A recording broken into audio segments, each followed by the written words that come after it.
Okay guys, welcome back to my channel. Today's video I will be showing you how to crochet a strawberry keychain.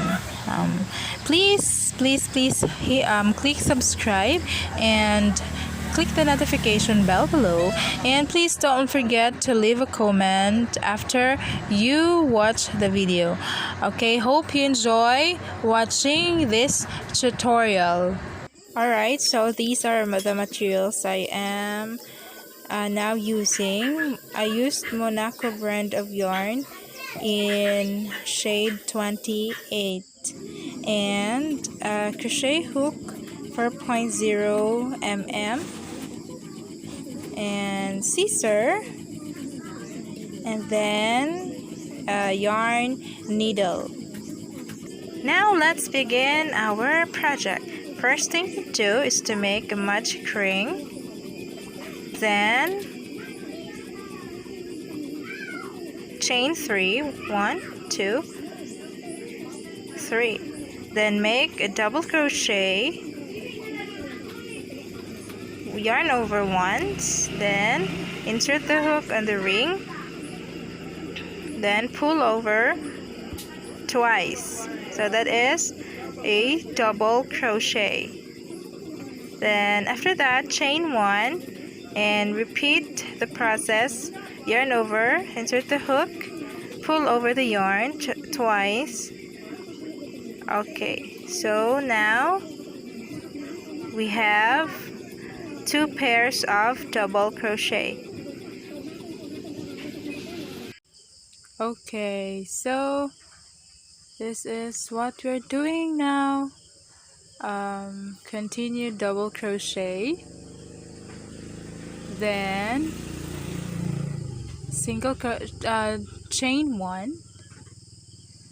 Okay, so the total of 1 2 3 4 5 6 7 8 9 10 11 12. So total of 12 pairs of double crochet, and slip stitch to lock the project. So this is our first round of our project.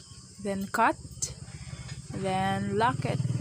Okay, so this is ito na ang ating circle. So this is the base, and then let's get our another color of crochet. Let's begin our second round. So insert the hook in the space, so in that space. Now let's begin our second round. So let's use the red yarn. So insert the hook in the space, chain 2, 1, 2, then double crochet in the same space, pull over, so another double crochet. So in total of 3 double crochets in one space, 1 2 3, including the chain, the 3 chains. So next in the double crochet in the next space. Repeat the process until it is done. So 1 2 3, and there is 1 space there. So ganyan lang, continue lang what you're doing. So dito na tayo sa ating round 2. So malapit na siya ito tapos na, and then magiging 12 12 sets of 3 double crochets and slip stitch to lock. So ayan, then so kita mo yung space, slip stitch natin dyan, insert the hook, slip stitch, and then in that space insert the hook. So, ayan, nakita nyo yung space. Insert the hook, slip stitch, then chain 3. Ayan, 1, 2, 3. Double crochet, the same process. Ayan, 3 double crochet next, and then another double crochet in the next space. Alright, it's 3. So, ganyan ang itsura niya. So, another double crochet to the next space. Yan.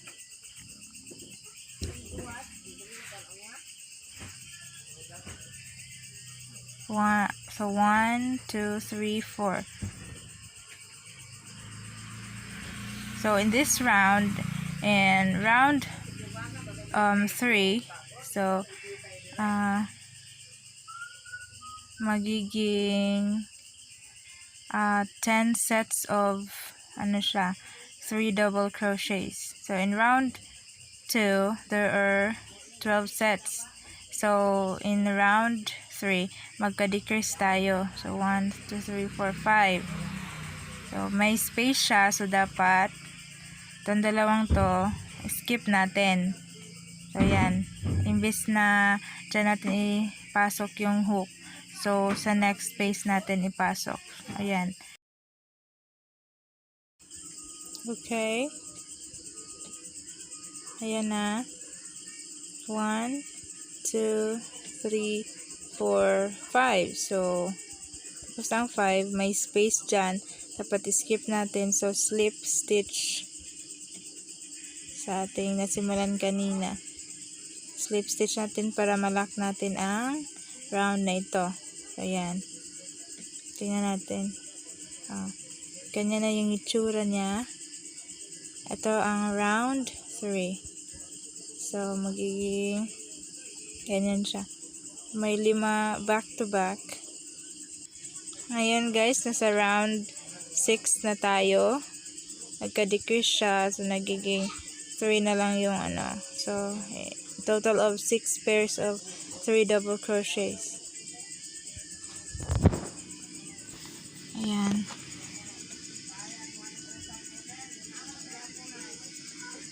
Pasensya na po sa background kasi ang ingay-ingay dito sa bahay.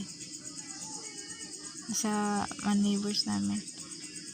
Nagpa-music. Ayan. 3 na siya. Okay. Continue na natin ang process. Ayan na. Nagka-decrease na siya. Nagiging 4 sets na lang of 3 double crochets in each spaces. Okay. Ayan na.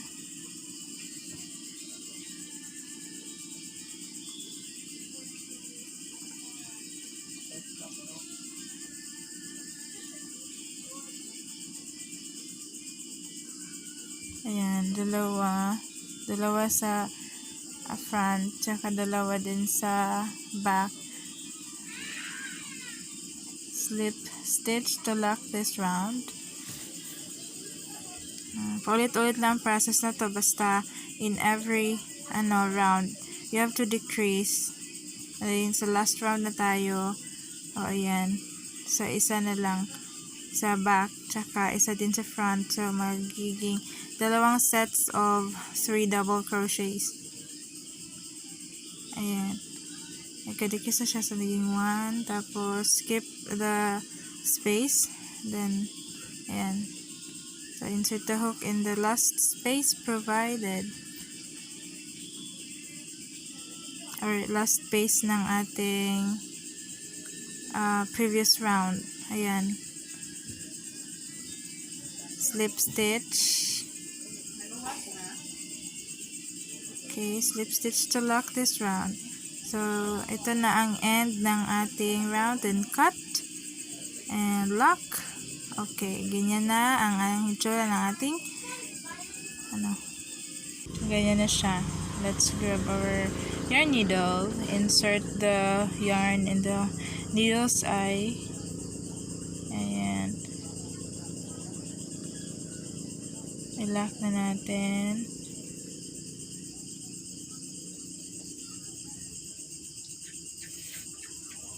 Continue lang. Tapos, cut. Ayan na. Alright. Para naman sa round na ito, gagawa tayo ng isang ring na yung ito yung ikabit natin sa ating keychain. So, insert the hook. Ayan. Then make 10 counts of chain. 1,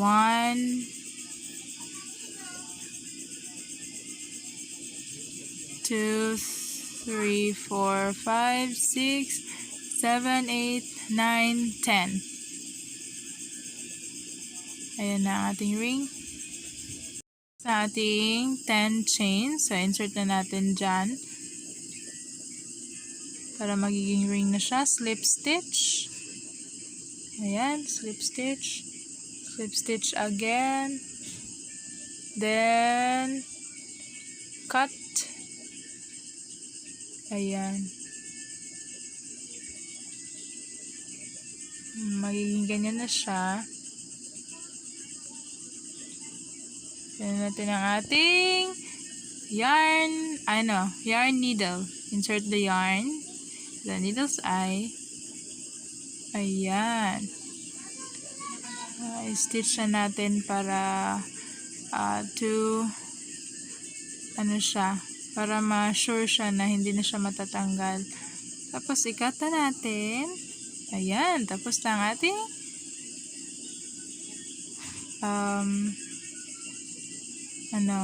tapos na ating strawberry keychain. Mamaya pa pala. Kailangan pa nating i-stitch yan.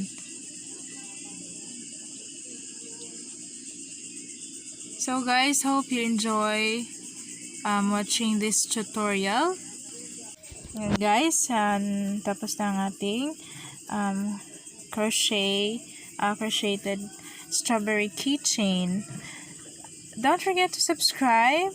Please click the notification bell below and kindly leave a comment. So